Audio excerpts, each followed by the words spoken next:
Max Verstappen has finally admitted Red Bull could win every race this year on pure pace, given the dominance of the squad's RB19, though he expects reliability or mistakes to prevent the perfect season. Red Bull has won all 7 races run so far, with Verstappen scoring 5 of them, including last time out in Spain. But the Dutch megastar says it's very unlikely the team's golden run will extend to Abu Dhabi. We will always get the tracks where maybe it doesn't work out exactly or whatever. Bad luck in qualifying. You make your own mistakes, he said. McLaren remains the ultimate dominance benchmark, having scored 15 wins from 16 races in 1988. Mercedes is next with 19 from 21 in 2016, while Ferrari's classic 2002 season run is third. Mercedes earned its first double podium for the season in Spain, but it was docked €10,000 for having both its drivers' physiotherapists in Parc Fermé, breaching regulations. The stewards, following a recent FIA clampdown, deemed that both physios entered Parc Fermé in violation of the post-race interview and podium ceremony procedure that was published prior to the race for the orderly conduct of the event. The last breach was in Austria last year, when the physios for all podium scorers were found in Parc Fermé. Haas team boss Günther Steiner is famous for his sharp tongue, but he was reprimanded in Spain for offensive comments made back in Monaco, where he called the stewards laymen, following a penalty given to Nico Hülkenberg for a botched pass on the opening lap.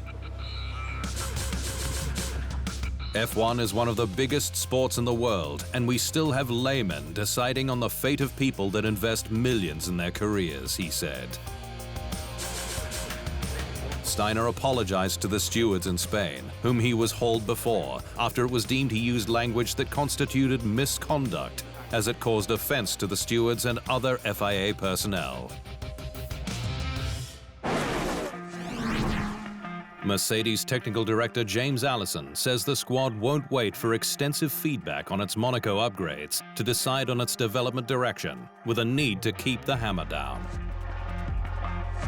The Silver Arrows gave up on the W14's zero-pod concept after Bahrain and brought a major upgrade to Monaco after Imola was cancelled.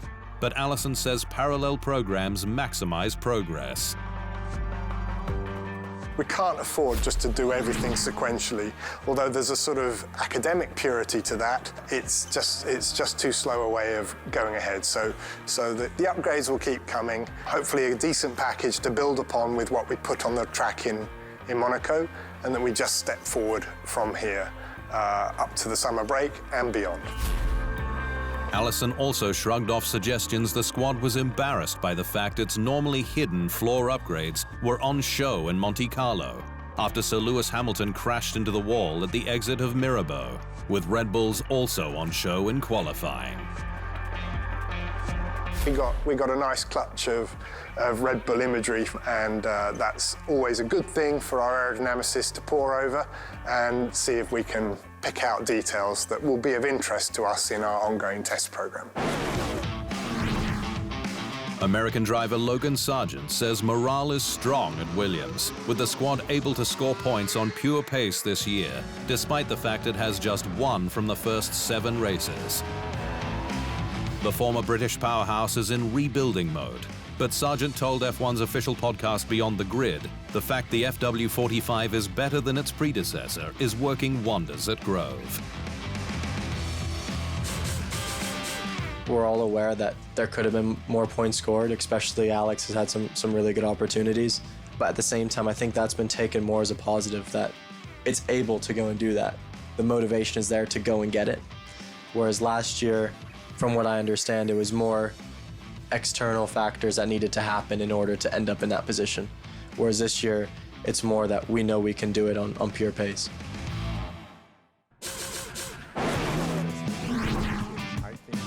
Mercedes boss Toto Wolff is looking forward to seeing Mick Schumacher take a step forward in his reserve pilot role. with the German set to drive the W14 for the first time at this week's Pirelli tire test. Schumacher became Mercedes' reserve following 2 years spent racing for Haas, but hasn't driven an F1 car since Abu Dhabi last year, with the run on Wednesday a chance to validate the extensive work he's done so far on the Silver Arrows simulator. And Wolff heaped praise on his young gun ahead of the Pirelli test, with George Russell and Schumi each getting a day of running. He has done a great job with the team so far, working hard back in the simulator and giving valuable input trackside, he said. Alpine CEO Laurent Rossi says Esteban Ocon's Monaco podium justified his meltdown in Miami, where he tore down the team in front of the media, stating his comments were just meant to do that.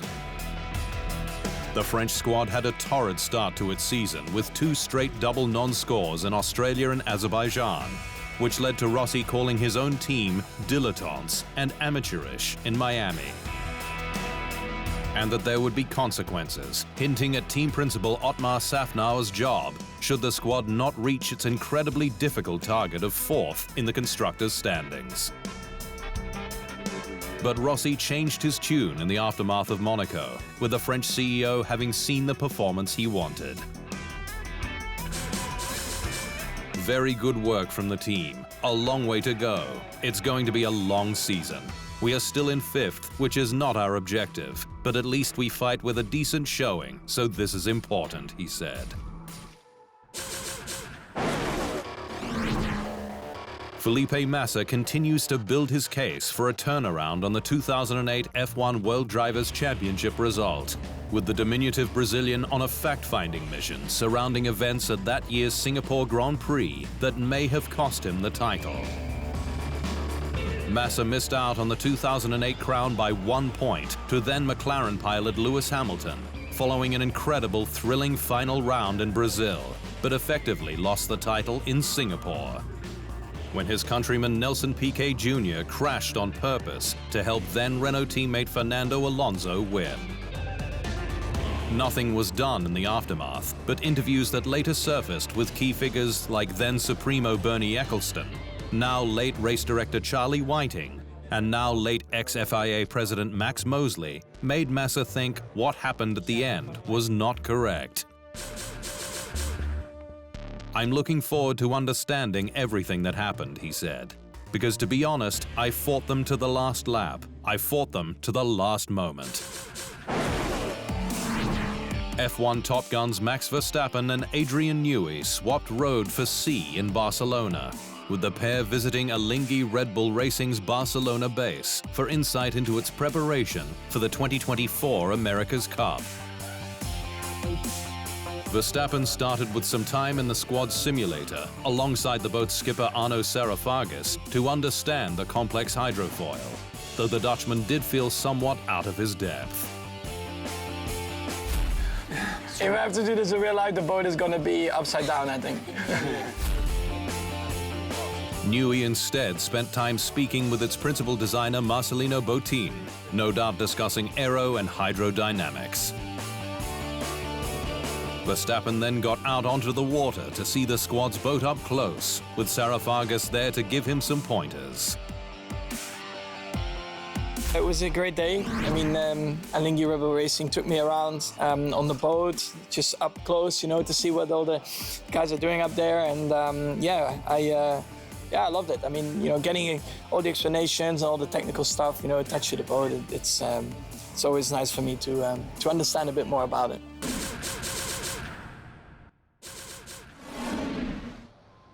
Thanks for watching.